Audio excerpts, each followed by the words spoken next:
आज आपण बघणार आहोत वांग्याचे काप। तर सुरुवातीला आधी आपण वांगी धुवून घेतलीत स्वच्छ, ही छान आता चिरून घ्यायचे। धुवून पुसून घेतलेली आहेत वांगी। आता आपण चिरून घेऊयात असे गोल गोल। हा वरचा भाग मी साईडला ठेवते, असे मीडियम साईज। ह्याला आपण एक मॅरिनेशन करूया। हे आलं लसणाची पेस्ट आहे, ती मी थोडीशी घेतली आहे। सेम आपण जे लोक फिश खातात आणि फिशला जे मॅरिनेशन आपण करतो तेच मॅरिनेशन आपण इथं यूज करणार आहोत। थोडीशी हळद, थोडंसं लाल तिखट वगैरे ते तुम्ही तुमच्या आवडीनुसार चवीनुसार तुम्ही त्याच्यामध्ये ॲड करा। आणि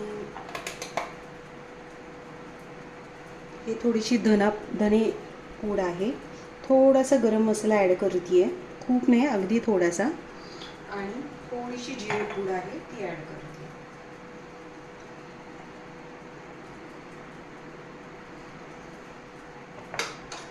आणि मीठ।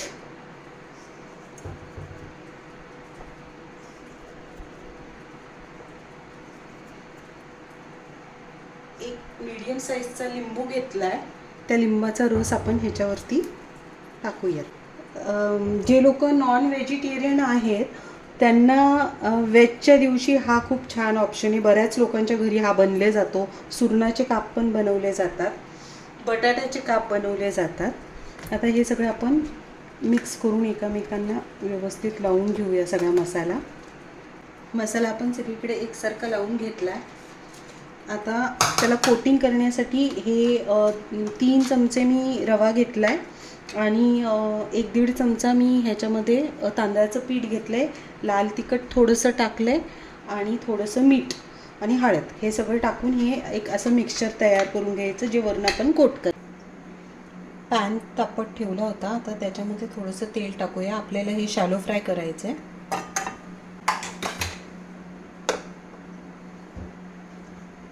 तेल गरम होईपर्यंत थांबूया। मीडियम गॅसवरती हे आपण छान कोटिंग लावून रव्याचं आणि तांदळाच्या पिठाचं शॅलो फ्राय करणार आहोत। मीडियम ठेवायची गॅसची फ्लेम।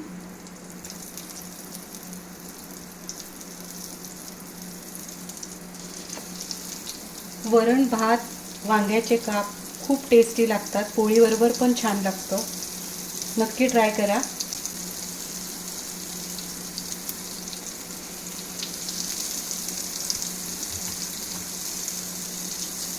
हे छान आपण फ्राय,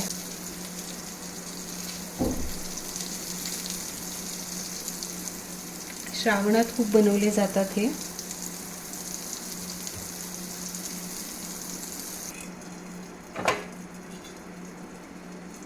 हे वन साईड आता फ्राय झाले असतील, असं आपण ह्याला पलटी करूया। असेच आपण सुरणाचे काप पण करू शकतो। सुरण बॉईल करून घ्यायला लागतं।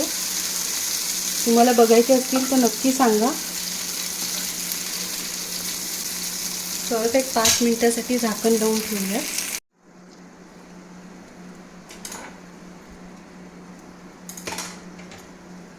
शिजलेले आहेत। आता आपण एक एक करून सगळे वांग्याचे काप फ्राय करून घेऊयात।